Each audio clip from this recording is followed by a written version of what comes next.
Hello, May Forevers! It's me again, Katrina May Aramain. Sa wakas, nakarating na tayo sa Barangay Landangguwa, Sacol Island for another community outreach ng MDLT1.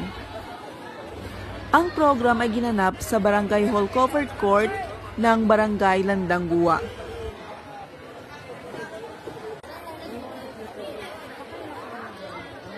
Nag-distribute kami ulit ng mga sleepers para sa mga bata.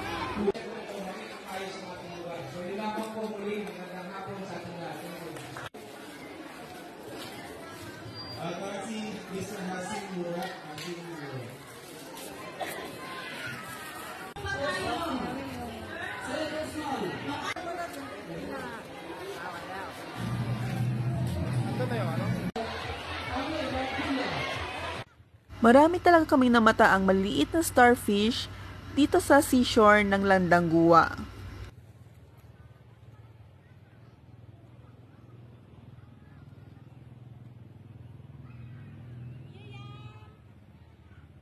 At dito nagtatapos ang aming community outreach sa Sacol Island.